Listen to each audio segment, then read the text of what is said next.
నిమీలిత నేత్రద్వయం, శ్రవణంతో దృశ్యం, వీణులతో వీక్షణం, వసంతవల్లరితో సుసాధ్యం. వసంతవల్లరికి స్వాగతం. ఈనాటి వసంతవల్లరిలో సుప్రసిద్ధ కథా రచయిత శ్రీ జయంతి ప్రకాశ శర్మ గారు రచించిన కథ నాలుగో కోతి వింటారు.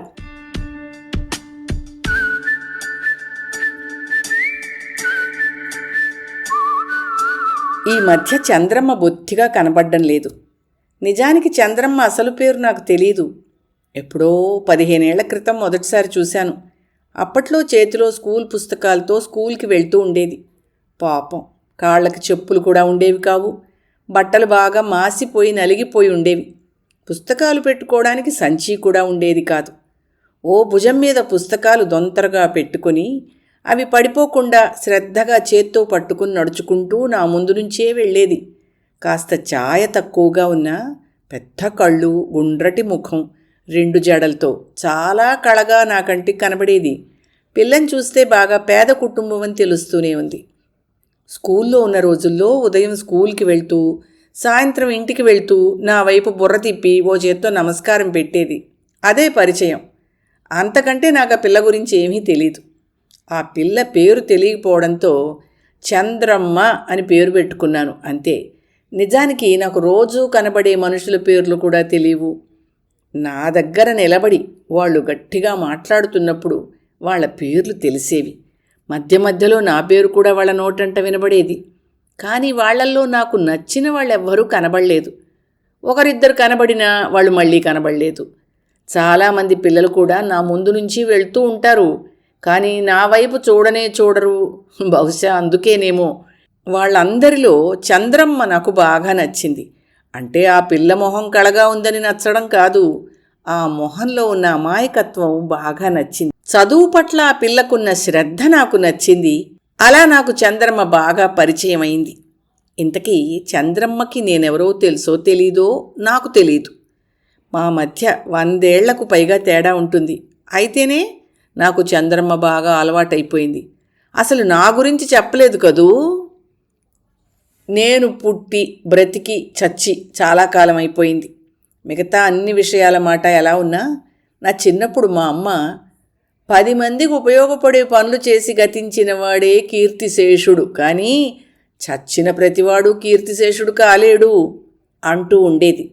ఆ మాటలకు అర్థం నాకు అప్పట్లో తెలియలేదు, కానీ ఇప్పుడు బాగా అర్థమైంది. తమాషా ఏమిటంటే నా పేరు వినబడుతున్నా పేరుకు ముందు ఆ కీర్తిశేషులు అక్షరాలు అస్సలు వినబడవు, కనబడవు కూడా. అంటే ఇంకా నేను సజీవుడనే అనిపిస్తుంది. దానికి తోడు నా పేరు ముద్రణలో కూడా పేరుకు ముందు ఆ మాట కానీ ఆ పొడక్షరాలు కానీ కనబడవు.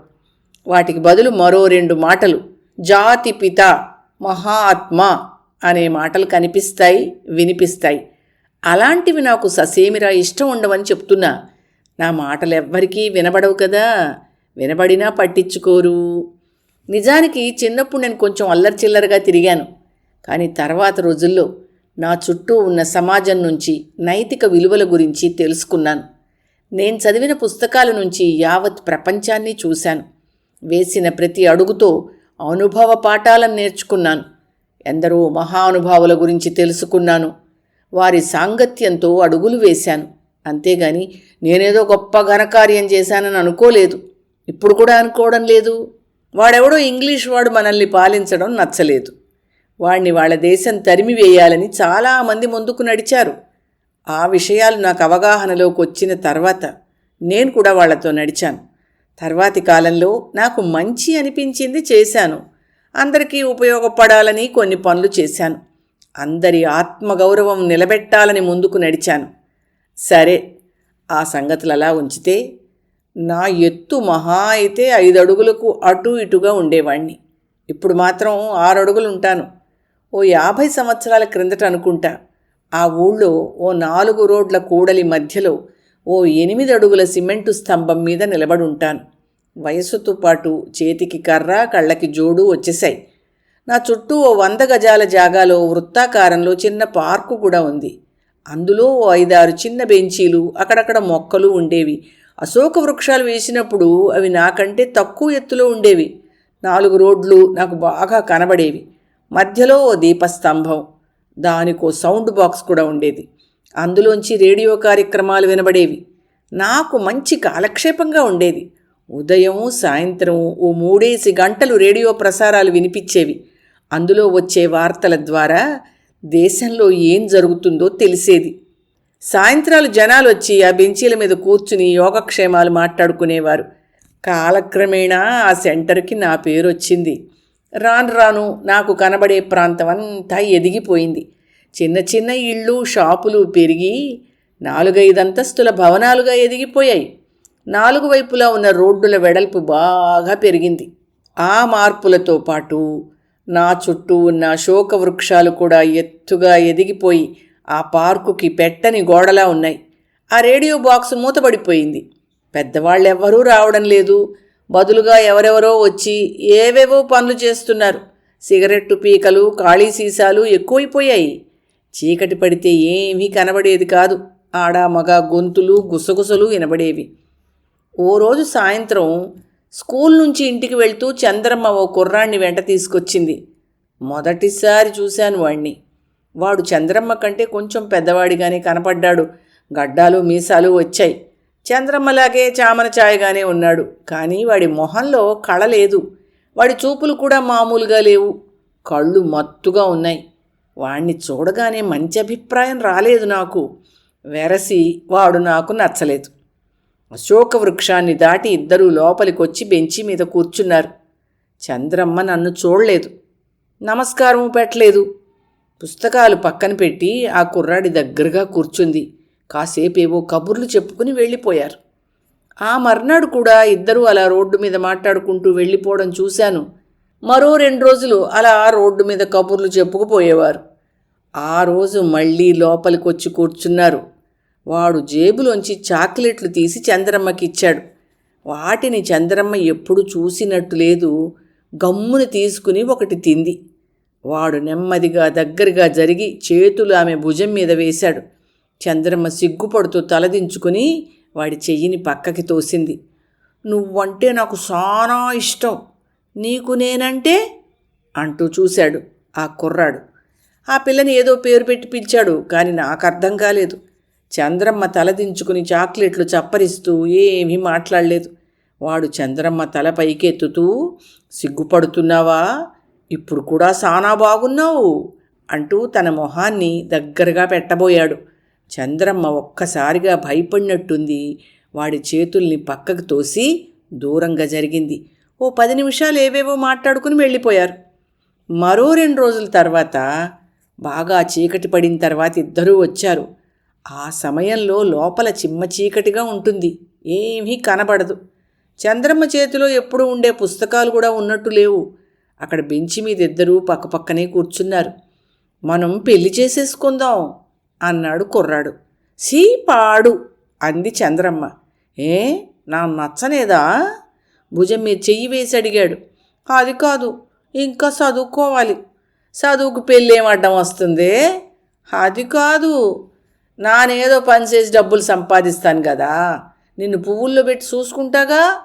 చంద్రమ్మ ఏం మాట్లాడలేదు. అక్కడ ఏం జరుగుతున్నదో నాకేమీ కనబడ్డం లేదు.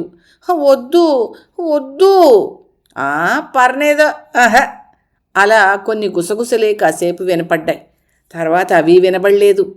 నా మనసు ఏదో కీడు శంకించింది. ఏం చెయ్యాలో తోచలేదు.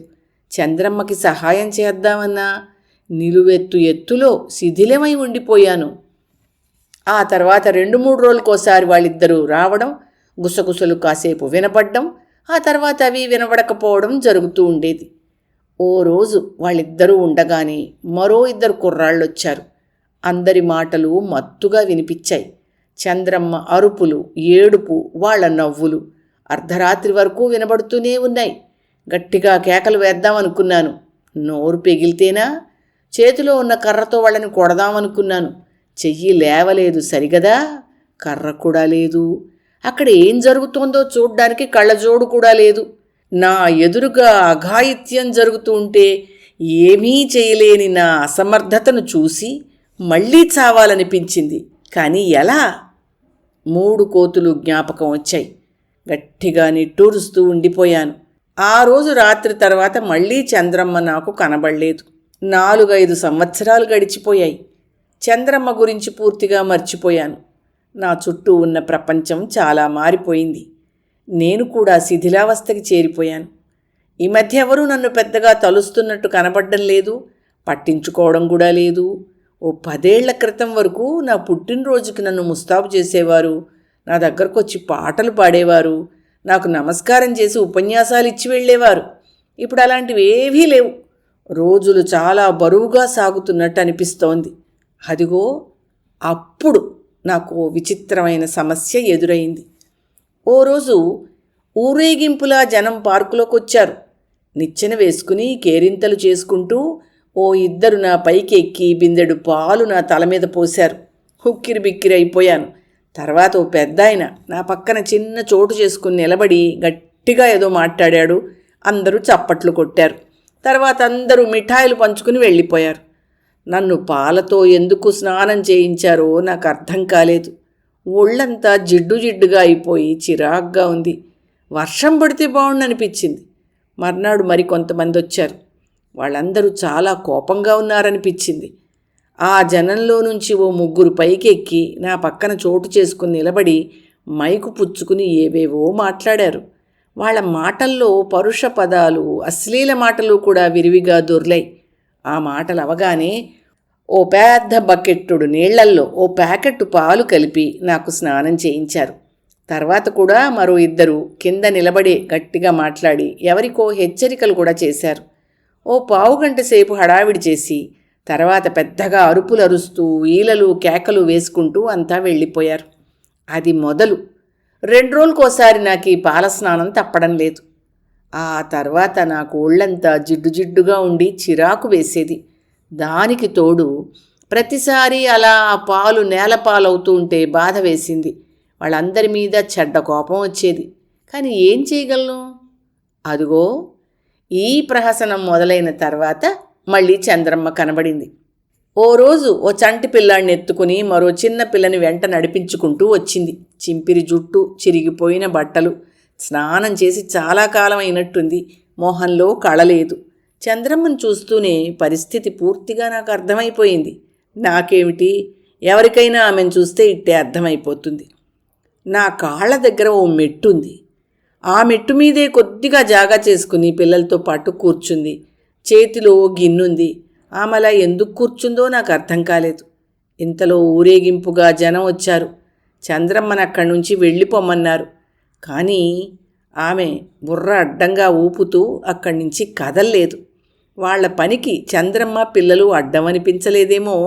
వాళ్ళ పనిలోనే మగ్నమైపోయారు. నన్ను పాలస్నానం చేయిస్తున్నప్పుడు గట్టు మూలల నుంచి ఆ పాలు కిందకి జారుతున్నప్పుడు కింద మెట్టు దగ్గర కూర్చుని చంద్రమ్మ జాగ్రత్తగా ఆ గిన్నెలోకి పట్టింది పాలని. గబగబా ఆ పాలని ఆ పిల్లలకి పట్టింది. మళ్ళీ పట్టడానికి ప్రయత్నం చేసింది. కానీ అప్పటికే నా స్నానం అయిపోయింది. వెళ్ళిపోతున్న జనం వైపు కోపంగా చూసింది. చంద్రమ్మని ఆ జనంలో ఎవ్వరూ పట్టించుకోలేదు. ఒకళ్ళిద్దరు చూసినా పట్టించుకున్న దాఖలా కనబడలేదు. ఆ రోజు నాకు కొంత సంతోషం కలిగిందనే చెప్పాలి. ఆ తర్వాత చంద్రమ్మ నా దగ్గరికి రోజూ వస్తోంది. పాపం, ఒక్కొక్క రోజు నాకు స్నానం చేయించడానికి ఎవ్వరూ వచ్చేవారు కాదు. మిట్ట మధ్యాహ్నం వరకు చూసి ఎవరినో తిట్టుకుంటూ ఆ పిల్లల్ని పట్టుకుని ఎక్కడికో వెళ్ళిపోయేది. అలా ఓ 4-5 సంవత్సరాలు గడిచాయి. వచ్చిన మార్పల్లా ఇప్పుడు నా దగ్గరకు ఎవ్వరూ రావడం లేదు. ఎవరైనా వచ్చి కూర్చున్నా ఎవరి ముసలాయినా అని అనుకుంటూ వాళ్ళ వ్యవహారాల్లో పడిపోతున్నారు. మునుపట్ల ఉపన్యాసాలు లేవు, పాల స్నానాలు కూడా ఉండటం లేదు. ఆ ఊళ్ళో నాలాగే మరికొంతమంది వెలిశారుట. మీటింగులు, పాల స్నానాలు అక్కడికి మారాయి. ఈ విషయం అప్పుడప్పుడు ఎవరో ముసలి వాళ్ళు వచ్చి మాట్లాడుకుంటుంటే విన్నాను. నా జిడ్డు సమస్య అలా తీరిందని సంతోషపడ్డాను కూడా. క్రమేపీ చంద్రమ్మ కూడా నా దగ్గరకు రావడం తగ్గిపోయింది. అవును, ఇప్పుడు నా దగ్గరకు వచ్చి ప్రయోజనమే ఉంది? నా కళ్ళజోడు కూడా విరిగిపోయి పడిపోయింది. నా చేతి కర్ర ఎవరో పట్టుకుపోయారు. అక్కడక్కడ నా ఒంటి మీద దెబ్బలు కూడా ఉన్నాయి. ఆ రోజు నా పుట్టినరోజు అనుకుంటా. ఓ పెద్దాయన వచ్చి నా ఎదురుగా నిలబడ్డాడు. నాకు దండం పెడుతూ, మహాత్మా, దేశమంతా సర్వనాశనం అయిపోయింది. మేమేమీ చేయలేకపోతున్నాం.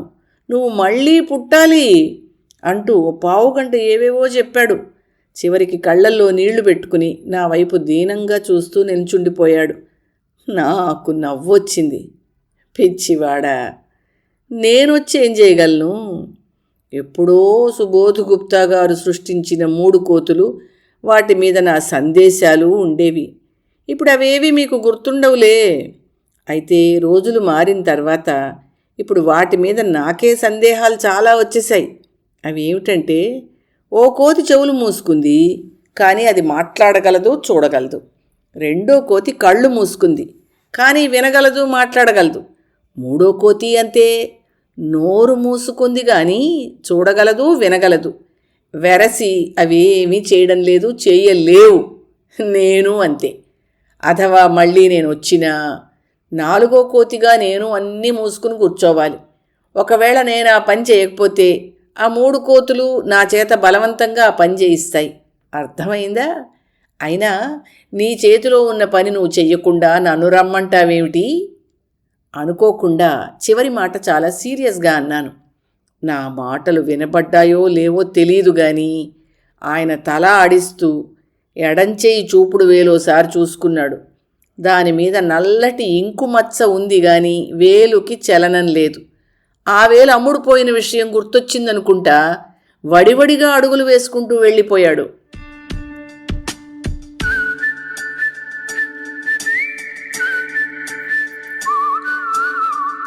వసంతవల్లరిలో సుప్రసిద్ధ కథా రచయిత శ్రీ జయంతి ప్రకాశ శర్మ గారు రచించిన కథ 4వ కోతి విన్నారు.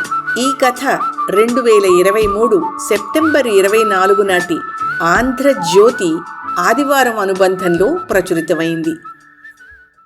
వసంతవల్లరిలో ఇవాల్టి కార్యక్రమం మీకు నచ్చిందని ఆశిస్తున్నాను. అందుకే లైక్ చేసి మీ మిత్రులకు, బంధువులకు లింక్ను షేర్ చేసి మీ అమూల్యమైన అభిప్రాయాన్ని నాకు కామెంట్ బాక్స్లో తెలియచేయమని, వసంతవల్లరికి సబ్స్క్రైబ్ చేయమని విన్నవించుకుంటూ మీ వసంతలక్ష్మి అయ్యగారికి సెలవు మరి. Thank you. వసంతవల్లరి మిత్రులు, శ్రేయోభిలాషులు, వీక్షకులు, శ్రోతలు అందరికీ ఒక విజ్ఞప్తి. గతంలో లాగానే ఎప్పటికప్పుడు నా కథలను విని స్పందన తెలియచేయమని కోరుతూ, నేను చదివిన కథ మీకు బాగా నచ్చినట్టయితే తప్పకుండా హైప్ ఆప్షన్ నొక్కి నన్ను ప్రోత్సహిస్తారు కదూ.